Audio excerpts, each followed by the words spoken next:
तो यार hi guys, welcome और welcome back to my YouTube channel Gupta fashion world, जिसमें आपका बहुत बहुत स्वागत है। जो कि मेकअप का चैनल है और मेकअप हैक्स का चैनल है। और एब्सोल्युटली मैं उसमें बनाती भी वही हूँ, बट सडनली ऐसा हुआ कि मैं वही बनाती हूँ, बट आज पहली बार मैंने सोचा क्यों ना अपनी एक जर्नी छोटी सी आप लोगों के साथ शेयर करूँ। यानी मुझे जाना था नानी के घर किसी काम से, किसी फंक्शन से। तो मैं आ गई थी यहाँ पे स्टेशन में। तो बहुत ज़्यादा इंपॉर्टेंट वीडियो मैं यहाँ पर बना रही थी। मैंने सोचा जस्ट मुझे आता नहीं है ऐसा व्लॉग बनाना या ऐसी वीडियोज़ बनाना, बट मैं एक्चुअली ट्राई कर रही थी कि कैसे बनते हैं। तो मैंने छोटी छोटी जर्नी यहाँ पे ली है, जैसे लाइक ट्रेन आ रही है, मैं स्टेशन गई, वहाँ पे मैंने सबको दिखाया, हमारे पास इतना सामान था वो दिखाया। तो यहाँ पर हम लोग ट्रेन में बैठ चुके हैं। यहाँ पर मेरी मौसी, मम्मी, मेरी बहन और उनके बच्चे थे। यहाँ पर मैंने फटाफट से खाना निकाल लिया, क्योंकि खाना खाना ट्रेन में इट्स अ वाओ फीलिंग।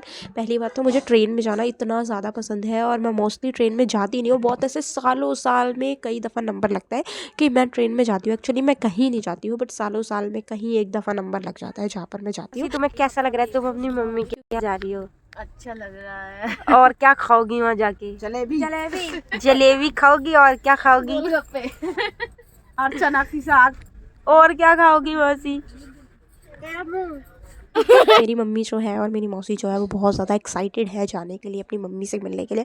जैसा कि हम लोग भी होते हैं अपनी मम्मियों से मिलने के लिए एक्साइटेड, तो वैसे ही मेरी मम्मी भी है, क्योंकि आफ्टर लॉन्ग टाइम मेरी मम्मी वहाँ पे जा रही है। उनकी एक्साइटमेंट है जो बोल रही है। तो यहाँ पर मैंने उनसे छोटी छोटी रिव्यू भी लिए कि उन्हें कैसा लग रहा है अपनी मम्मी के यहाँ जाके। तो ये जर्नी जो थी वो बहुत ज़्यादा अच्छी। तो यहाँ पर ट्रेन में मैंने भी अपनी थोड़ी सी शक्ल दिखा दिया यार, क्योंकि अब हम थोड़ी देर में जस्ट पहुँच जाएंगे, कुछ स्टेशन बाकी हैं और उसके बाद मैं पहुँच जाऊँगी। मुझे नहीं पता इस लड़की ने कब मेरा फ़ोन ले लिया और ये सारी वीडियोज़ बना ली। खैर कोई बात नहीं, मुझे अच्छा लगा कि इसने बना ली इंजॉयमेंट के साथ। मेरा फ़ोन कभी भी कोई भी ले लेता है, मुझे कोई भी आपत्ति नहीं होती है। खैर चलो, इसने बना ली, इसने इंजॉयमेंट कर ली। तो फाइनली हमारा जो स्टेशन है वो आ गया, और आप यकीन नहीं मानोगे, ये ट्रेन जो है वो हमें शार्प 4 बजे उतार देती है, सुबह के 4 बजे। और इतना ज़्यादा अंधेरा था, वो भी विंटर के डेज़ में। क्या गाँव में अंधेरा होता है आप लोग समझ ही सकते हैं। तो मैं बेसिकली गाँव ही गई हूँ। तो यहाँ पर मैं उतर गई ट्रेन से, क्योंकि ये ट्रेन सिर्फ 2 मिनट के लिए रुकती है, और इसमें हमारे पास बहुत सारा सामान था। तो हमें मामा लोग आ गए थे पिक करने के लिए, तो उन्होंने हमारा सामान उठाने में हेल्प कर लिया। अदरवाइज़ तो मैं ही रह ही जाती, इतना ज़्यादा पोपट हो जाता। तो ये लोग सामान लेके चल रहे हैं। साथ ही मेरे पास भी थोड़ा थोड़ा सामान है, बट मैं अपने आप को दिखा नहीं पा रही सामान के साथ। बट इट्स ओके, सब लोग सामान कैरी कर रहे हैं। यहाँ पे मैंने अपनी मेहंदी लगाई है, क्योंकि फंक्शन मेरे घर का ही था। तो टेंशन मत लो, यहाँ हमारी कोई वीआईपी कार नहीं आने वाली है, क्योंकि हम लोग उतनी हमारी फैमिली से नहीं है कि हमारे लिए कार या ट्रक कोई लोग भिजवाएं। तो हम लोग ठीक ठाक है। तो फिर हमारे लिए यहाँ पर एक टेम्पो है जो बाहर चलते हैं, हमने उसे बुक कर लिया था, क्योंकि हम काफ़ी सारे लोग थे ऑफकोर्स। तो हमने उसे प्रॉपर पूरा ही बुक कर लिया। तो हम फैमिली वाले ही थे उसमें, उसके अलावा कोई नहीं था। ठंड तो यार इतनी थी, इतनी भयानक थी, मैं क्या बताऊँ। गाँव में 4 बजे का टाइम और टेम्पो में आप हो, आप ऑटो में हो, तो आप इमेजिन कर सकते हो कि कितनी तेज़ चल रहा होगा और साई से हवा आ रही होगी। भाई मैं तो पूरी तरह पैक थी, क्योंकि मैं तो अपनी सर्दी के साथ थोड़ा भी कॉम्प्रोमाइज़ नहीं कर सकती। क्योंकि अगर मैंने कॉम्प्रोमाइज़ कर दिया तो या तो मैं हॉस्पिटल में एडमिट होंगी, या मैं अपने बेड रेस्ट पे पहुंच जाऊंगी। तो इसलिए मैंने प्रॉपर सॉक्स पहने थे, टोपा पहना था, उसके ऊपर भी एक टॉपा पहना था, और अंदर जैकेट वाली मोटी वाली जैकेट पहनी थी। मैं फैशन में नहीं भगती सर्दी की तरफ, मैं हमेशा सर्दी में अपने आप को बचाती हूँ, ना ही मैं फैशन की तरफ बढ़ती हूँ। तो मैंने सोचा क्यों ना आपको रास्ते का थोड़ा सा नज़ारा दिखा सकूँ। तो ऑलमोस्ट जो है हम अपने गाँव में, और अपनी जो गाँव की गली, यहाँ तो हम गली कहते हैं, तो वहाँ हम पहुँच चुके हैं। और यह मैं अपने घर आ चुकी हूँ, नानी क्या फाइनली आ चुकी हूँ मैं यहाँ पर। और इसके बाद सब एंट्री कर रहे हैं। गाँव के घर कैसे होते हैं वो आप लोगों को पता ही होगा, बट मेरी नानी का घर जो है वो प्रॉपर पक्का है। मौसी जी जो है वो मेरी पूजा कर रही है, तो वहाँ पर वो पूजा कर रही है। और यहाँ पे देखो कितने सारे सुअर हैं, ये आपस में लड़ रहे हैं, खेल रहे हैं, और खा पी रहे हैं, मज़े मार रहे हैं। मैं छत पे आ गई हूँ। तो फंक्शन की तैयारी जो हो चुकी है, वो बर्तन यहाँ पर आ गए हैं टेंट वाले के।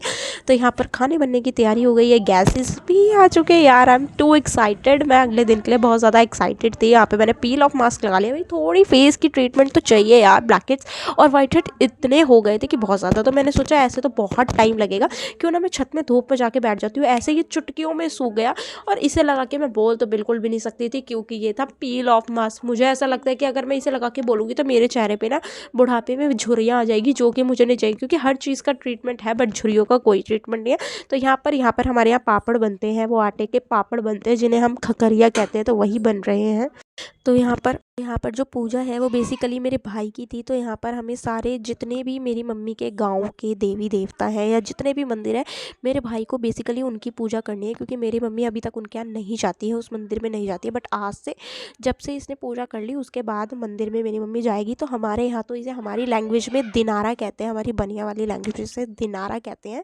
दिनारा लगने के बाद सारे देवी देवता पूजने के बाद ही मेरी मम्मी वहाँ जाएगी। तो यहाँ मेरा फाइनल लुक आप लोगों के सामने है। मैं कुछ कुछ इस तरह से तैयार हुई यार। मैं समझ सकती हूँ अपना दौर, क्योंकि जब मैं तैयार हो रही होती हूँ तो एक नहीं काफ़ी लोग आते हैं, और यहाँ पे किसी ने मुझे बताया तक नहीं कि मेरे नोज़ में मस्कारा लगा है। भाई साहब मैंने भी उस समय इतनी हबड़ दबड़ में गौर ही नहीं किया कि मेरी नोज़ पे मस्कारा लगा है। गाँव वाले काम तो ऐसे ही होते हैं, क्योंकि ना वहाँ लाइट आती ना वो किसी चीज़ की सुविधा होती, तो मुझे तो नहीं दिखा। तो यहाँ पर मेरी मौसी जो है वो डांस कर रही है, क्योंकि हमने बैंड बाजे भी बजवाए थे, और यहाँ पे मेरी सिस्टर भी डांस कर रही है।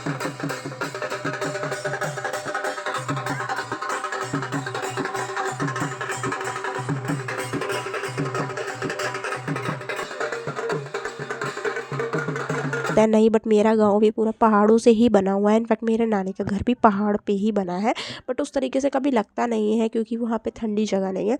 इस वजह से तो घर आ गए हम पूजा होने के बाद। यहाँ पर मैं अभी रेडी हूँ, बट समझ नहीं आता क्या करूँ कैसे करूँ। रबड़ तो कहीं मिल ही नहीं सकती, तो मैंने बिना रबड़ के अपनी पोनीटेल की हुई है। यहाँ पर खाना बन रहा है, क्योंकि 1 से 2 घंटे बाद खाना जो है वो शुरू होने वाला था। तो मैं बहुत ज़्यादा टायर्ड हूँ, तो मैं आके एक जगह पे बैठ गई हूँ।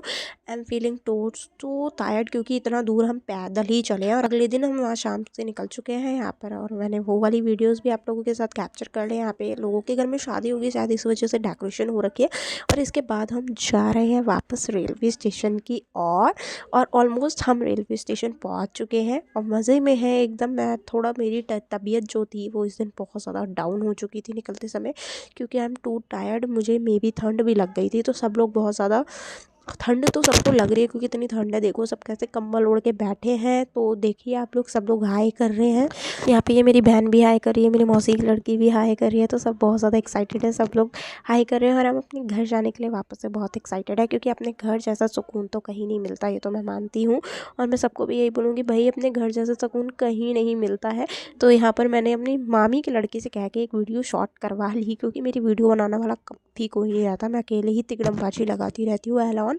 तो पर्स में हमेशा अपने टांगे रखती हूँ ऐसे, क्योंकि इसमें मेरी इंपॉर्टेंट चीज़ रहती है। सबसे बड़ी बात कि इसमें मेरे इंपॉर्टेंट डॉक्यूमेंट रहते हैं, जो कि मैं हमेशा अपने पास रखती हूँ। इनफैक्ट मैं इसे सोते समय भी नहीं निकालती।